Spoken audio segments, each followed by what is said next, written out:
October 2019. This Wow. was before Sub 2 was even created. And That's Pace was crazy. one of the guys there. And, we got to talking, and I told him had my own bookkeeping business. So he must have kept that in the back of his mind because 6 months later, he got his first Airbnb, and he called me and he's like, "Hey, I need help with the bookkeeping. I'm gonna connect you with Noah Hoffman. He was managing the Airbnb for him."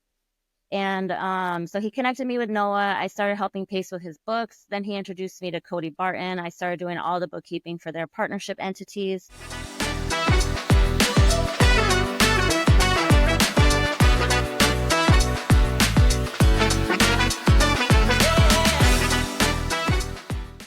Hey, Tony, so what's going on? Not much, just, you know, getting through my workday today. It's about 6 p.m. my time, so just getting ready to unwind after this Oh, podcast here. I So thought you were out in Arizona. no, my business partners are in Arizona. Okay. A lot of my clients are in Arizona, but I live in Florida. Oh, geez. You weren't hit with the hurricane and all that stuff, right? Well, I was in the pathway of it, but I live on the east coast of Florida, so by the time it got to us, it was just, a big storm, lots of wind. The tornado outbreak they had was in my county, but Oh, wow. nothing happened to us. Our house had no Jeez. damage, and we didn't lose any power. So, but like a friend of mine, they just got their power back on yesterday, so they went Oh, like 6 days with no power that's in crazy. Florida. Oh my gosh. Can you Man, imagine? okay. Dude, well, I'm glad you guys are okay. Yeah. So tell the audience what you're about, what you do. I'm super curious. All right. So, I have a bookkeeping service that serves a lot of sub two Gator top tier students, Pace Morby's network. We also have other clients as well, but I started out being introduced to the sub two community as Pace Morby's bookkeeper. Are you in sub two, Tim? Yep. Yeah, I am. Okay. Were you at Owners Club too? Yeah. Oh, perfect. I was at that Okay. presentation. Nice. All right. That was my first time speaking on stage. Oh, really? Yeah, and I didn't get notified about it until like less than a week before. I feel like And that's it's typical pace. yes, exactly. It's crazy because I was actually in Arizona for we were doing some training for our bookkeeping staff. And I was in Arizona when I got contacted by Pace's team, like, "Hey, can you come to Arizona next week and speak at Owners Club?" I'm like, "I'm actually in Arizona right now." And I was already due to fly back like the next day to Florida. And I was like, but I couldn't turn it down. Anytime Pace gives you an opportunity, like, you can't turn that down Oh because my those are gosh. once in a lifetime opportunities. 100%. You had 400 nerds just listening to you. I was like, oh my gosh, bookkeeping. That's what I need. Yes. So yeah, I started out as Pace Morby's bookkeeper, but before that, how I even got into this whole real estate industry, I was working for Tom Kroll for Wholesaling Inc. Do you know Wholesaling Inc? No, but It's I've heard of Tom though. yeah, you've heard of Brent Daniels TTP, right? Yep. Okay, so Tom had Wholesaling Inc. and Brent Daniels was one of the coaches on Wholesaling Inc. And then Got it. eventually Brent Daniels took over Wholesaling Inc. So when that happened, that's when I kind of like branched off and just went 100% in my own business because I already had my bookkeeping business started at the time, but I wasn't really focusing on growing it because I was already working for Tom at Wholesaling Inc. I was basically like the financial controller and his executive assistant. So I still Okay. work with Tom closely, but that's how I met Pace was through Tom. Tom was looking for like the next big coach to promote on Wholesaling Inc. So he had this kind of like this little mastermind with like 6 to 7 potential coaches. And I organized it for him, because I was doing the whole executive assistant duties and I organized the whole event. And Pace was one of the guys that came. So this was like in October 2019. This Wow. was before Sub 2 was even created. And That's Pace was crazy. one of the guys there.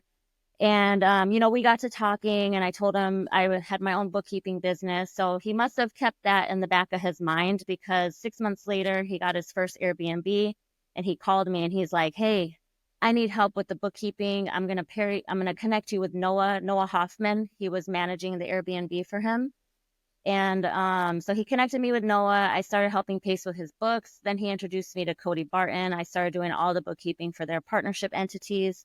And then, they started growing more and more because bookkeeping was being handled. So that's what happens. Bookkeeping starts getting handled, and you get like this, power and authority to just go chase more because now you don't have to worry about what's happening on the back end, right?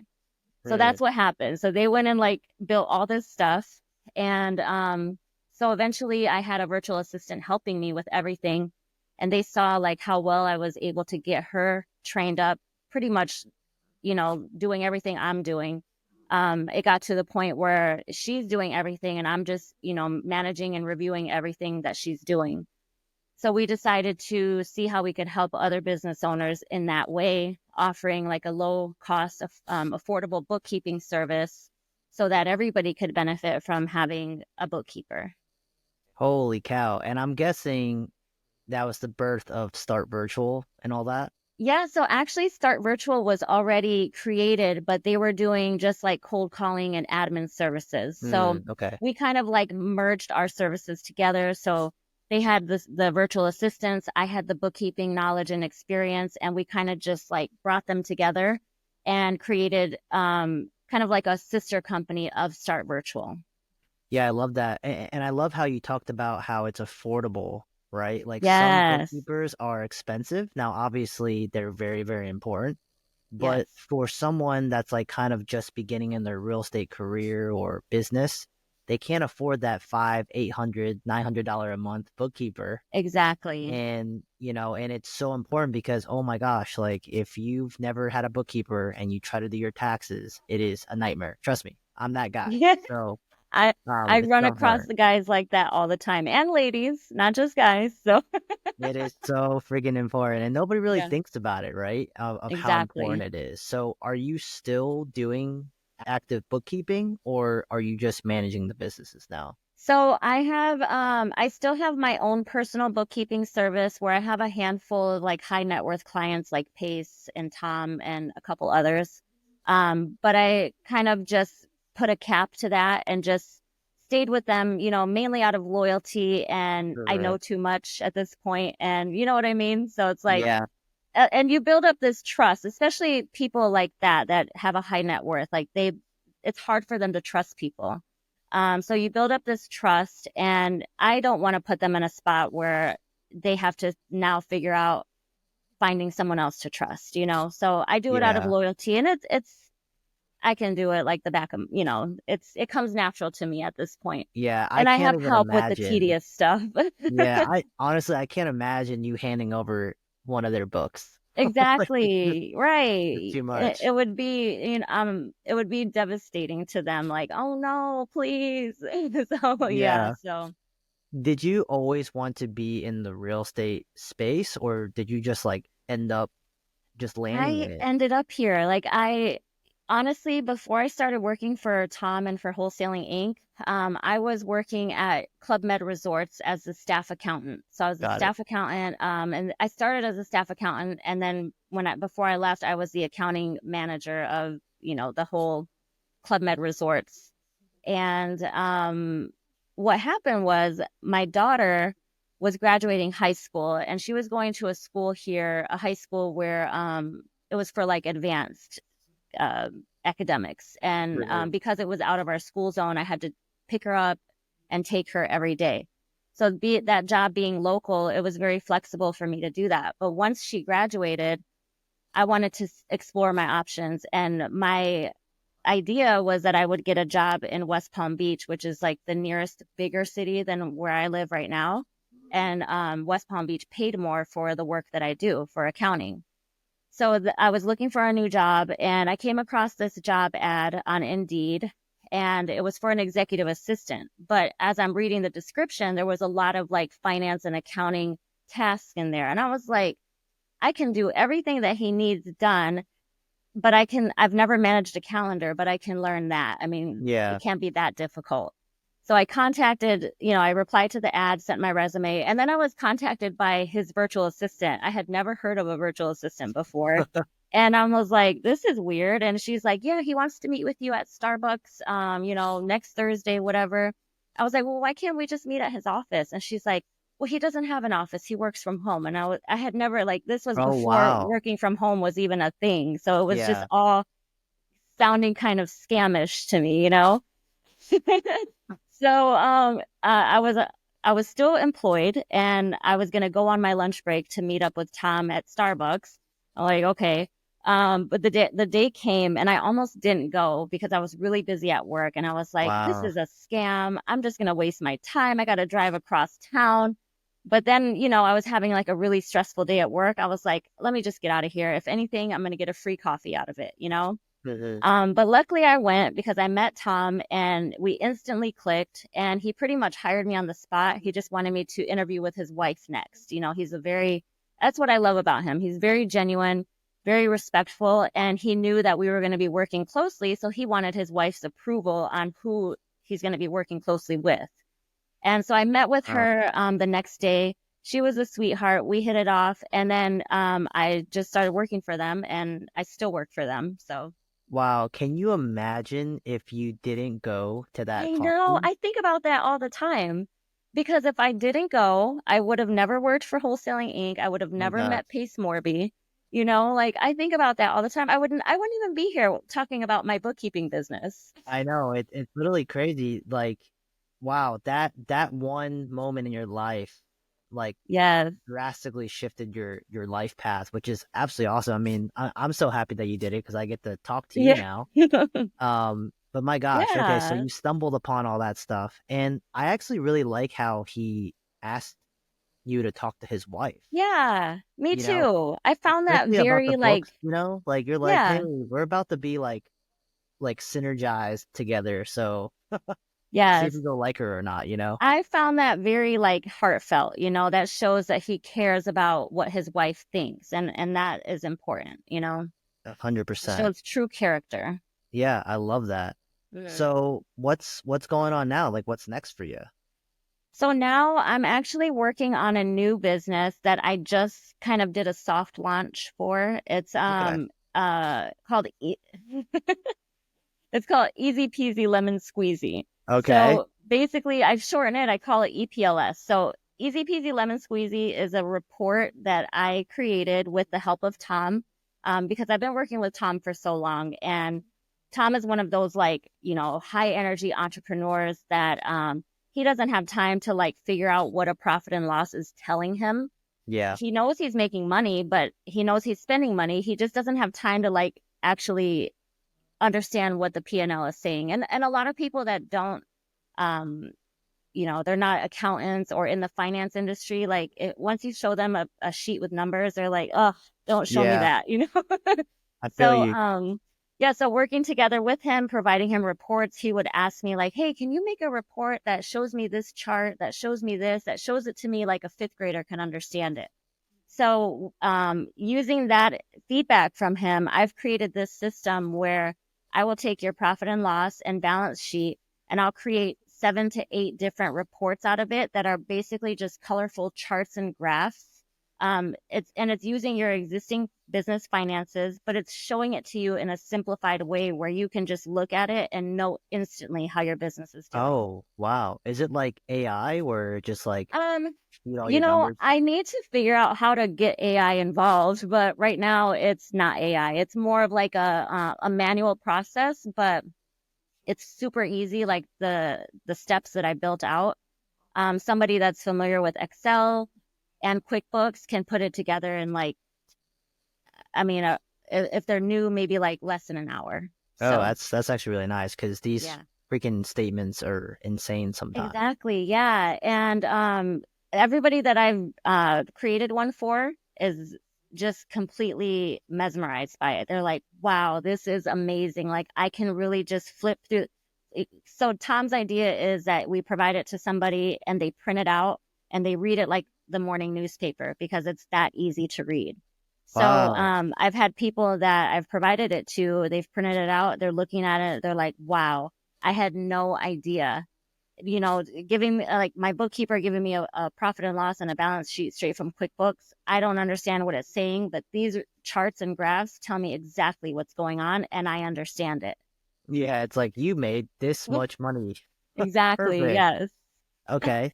So since we're talking about that's really cool by the way, but since we're Thank talking about, you. your new company and managing books and counting all this stuff, if you're a new investor and you have your first property, what do you think is because I know with bookkeeping there's levels to this. Oh There's the yeah, for basic sure. stuff with QuickBooks and then you're managing, multi-million dollar net worth individuals. What do you think a new investor should do when they're about to buy their first property? Like what's the first step? Okay, so a new investor buying their first property in their LLC or Oh yeah, okay, yeah, because okay. I come Yeah. across a lot of these new investors, they're just trying to get their first deal, so they partner with somebody and they buy a property together. But I see a really common mistake that happens when they do that. And Oh the my common God. mistake is, and it's not even really a mistake, it just makes the bookkeeping part of it difficult. Yes. And that's when you like if you joint venture with somebody and both of you buy a property together, like let's say to fix and flip or something, and the settlement statement has both of your LLCs listed on it as the buyer. So that makes it difficult to figure out like, okay, half of this HUD statement has to go on your books and half of this HUD statement has to go on your books. So what I suggest to people, to my clients when, they're going to do that route right there is with that joint venture partner, create a partnership LLC and have that partnership LLC be the buyer of that property. Because now Okay. everything is just in one LLC that you each own like 50% of or something. Okay. And you just file it through that Yeah, LLC. exactly. Like everything's now running through an LLC. The HUD statement, the property belongs to the partnership LLC, and the partnership LLC is owned, let's say 50% by you and 50% by your partner. So now you don't have Mm. two different LLCs on one HUD statement. You now have one LLC on there that you each own a portion of. Okay. When do you have to like level up in the bookkeeping game? Because like obviously it starts getting really complicated, right? As you start acquiring different properties, different partnerships. Like for instance, if you look at my books, my books are probably jacked up. I don't want you to look at them, Oh, honestly. who does your But bookkeeping? well, see, I'm literally the people that you talk about. Like I first started 2.5 years ago, and I tried doing QuickBooks like myself, like Oh yeah. watching YouTube University, trying to build out Mm-hmm. all my payees and all that stuff. Total. And then as we started doing our taxes, our CPAs are like, bro, like you need to like you need to like fix this, right? Like this year was the first year where I really felt the pain because last year I had maybe like 5 or 6 properties, and then this year we have 19. Oh So yeah. it's a very big That's difference, definitely a level up. and the partnerships too, right? Now Yeah. I'm like kind of like a spider web versus Mm-hmm. before it was like very linear. Yeah. Um, what do you like? Trying to like word this question right. It's kind of like, what do you suggest like people do? Like how do you know a bookkeeper is good? Like, is there any like questions that you would ask someone when you're like trying to hire someone? Yes. You want to make sure that your bookkeeper is familiar with your industry that your business serves.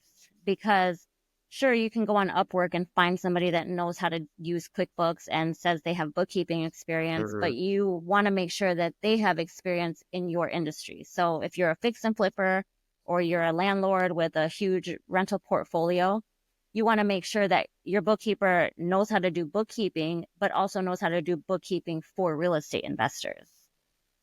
That makes a lot of sense. So, Yes, and basically, like, they kind of, would you recommend, like, okay, so you hire a bookkeeper that's, experienced in real estate. Would you, like, introduce them to your tax person? Like, and definitely. start building that relationship together? Definitely, yes. Because once you hire, so I like to tell people that the bookkeeper is going to be like the bridge between you and your CPA or tax preparer. So you have you and your CPA, and your bookkeeper is going to be in the middle, working directly with you and working directly with them. So, the whole idea of having that setup is so that you don't have to be involved in it. You know, you got your bookkeeper that's familiar with you, familiar with your business, familiar with the type of business you do, how you operate your business. And they can work directly with your CPA as far as like answering questions when your CPA is preparing your taxes. Like, hey, why did he not pay this loan back? Your bookkeeper should know like the answers to these questions. You know, oh, well, the loan Yeah. doesn't mature until April 2025, you know? So, yeah, so definitely your bookkeeper should be working with your CPA or your tax preparer because they're the ones creating the data for them to do your taxes. Most CPAs and tax preparers are not going to go through your bookkeeping data and be like, no, this should be categorized here. They're just going to, um, kind of rely on you to provide them the information ready to go. Yeah, I will tell everybody listening right now that if you don't think that you need to spend money on a bookkeeper, I will tell you you're wrong, right? And Yeah. and the reason why is I literally just experienced it. Like everyone's, finishing up their taxes or should be getting their returns or what, or getting their final bills. And literally, like maybe a month ago, I totally forgot that I have like holding companies, Oh, and I'm like, hey, dude, like you're gonna be so mad at me, but I did not file this stuff, right? hmm, And I get all these like questions about, hey, can you give me the P&L? Can you do XYZ? Show me the credit card statements of like, December 2023. And I'm like, oh my God, like, something that would have been resolved hmm, a long time ago. And the one thing that you said that really stuck out to me was that CPAs, they're not going to dig through your books. They don't have the mm-mm, time to do that. nope. So there's probably thousands, like tens of thousands of dollars that is lost some, well, not lost, but like It's I just would being left on the more table pretty deductions. much. Yeah, I'm losing money probably. I'm Hmm. I'm probably paying more in taxes than I should because my books weren't, tip top shape, right? Exactly. Yeah, I actually just had a conversation today with a fix and flipper. So he's already flipped like 5 properties this year in 2024. Prior to that, he was just doing wholesaling. So he was, managing his own books. He was like, yeah, it's just subscriptions and assignment fees. It was pretty easy for me. But once I started buying properties, he's like, I know I messed up. And Yeah. so, I was going over like how we can help him. And he's like, I was thinking about, just trying to get through it myself for this year and starting fresh 2025 with you. He's like, but I think I'm just going to have you guys clean up my books for 2024 because I know that waiting till 2025 is just going to put a band-aid on it because this is just going to resurface when my CPA gets his hands on my books.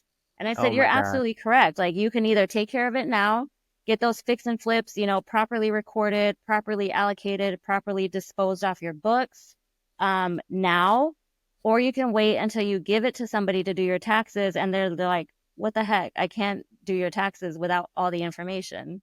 So, Oh my gosh. Does he have everything jumbled up in one LLC? yes, he does. Okay. Yeah. I just Yes, I just know I know exactly what this guy's going through because I think so many people start off that way exactly. They where they're do. like, man, I'm gonna go wholesale, and then they use the same LLC, and then they're like, well, I'm gonna go buy my first long-term rental in it, Yes, and it gets real it messy, and your does. It gets CPA gets really messy upset. and yeah, definitely. Okay, so in terms of keeping your books clean, what's like your number one tip to help people other than getting a bookkeeper because that's an obvious, but what's kind of like that maintenance tip or like that easy tip that you can tell people to help them keep their books as clean as possible? So the number one tip to keep the books as clean as possible from the jump, from the time you start using your LLC, is open your business bank account and run everything through there. The most common thing I see, especially in the beginning, and we're all guilty of it, even myself. You start your business in the beginning, you know, you got to purchase things, you got to buy, your what is it when you get your Google Workspace, things like Yep. that. The things to help your business get off the ground. And if you don't have your business bank account, what are you going to do? You're going to resort to your personal bank account. So, the easiest and cleanest way to keep it all organized is open the business bank account. And of course, in the beginning, your business is not making money, so there's not going to be any money coming in there. But what you can do is you can take let's say a few $100s out of your personal account, deposit it into the business account, and then use that to pay for the business expenses. Everything is going to be, organized for the business because it's going through the business bank account. But when you use your personal account and you continue to use your personal account, now you have all of your transactions mixed together, your personal transactions, business transactions, and you're going to easily lose sight of those business expenses that are going to help you save money on your taxes. So unless you're going to your personal bank account and exporting it into like an Excel file and figuring out which line item Yeah. belongs to the business, you're going to lose money on those tax deductions. Yeah, 100%. And I can't even imagine going through like all my receipts. Right. Like Yeah, my gosh. exactly. Is there an app that you recommend for people to like scan their receipts? So QuickBooks has an app where you can do that. Okay. Also, our bookkeeping services, when we pair you up with your bookkeeper, we create a group chat through WhatsApp.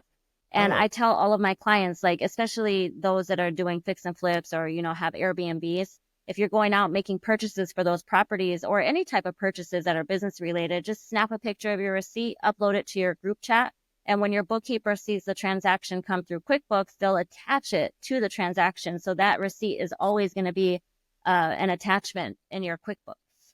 oh, I love that. Yes, I love that. That's so easy. Okay. definitely. So this is part of the show, like towards the end, that we like to kind of dedicate some time to you. So obviously you were talking about your new company, but we want to spotlight you a little more. So, Okay. this is your chance to kind of promote yourself, tell people where they can find you, and then like how they can like, book services with you and also find that new company website. Awesome. All right. So, if you're interested in bookkeeping services, we have all different levels of bookkeeping available to new business owners, seasoned business owners like Pace Morby and Tom Kroll that have a whole bunch of moving parts going on. We have a service that's tailored to all of that. If you'd like to book a call and see if we're a good fit for each other, you can go to www.startvirtualbooks.com. You can also find me on Instagram at Toni Counts Numbers, Toni, not Tony. I'm on TikTok there with the same handle, Toni Counts Numbers. You can find me on YouTube at Innovation Counts. And if you just want to send me an email, Toni at innovationcounts.com. I love that, guys. I'm gonna put all that in the link in the description so you can find Tony. And thank you so much for coming out today and Thank spending, you for having 30 minutes with me. me. Thank you. I appreciate it. All right. Well, I'll talk to you soon. All right.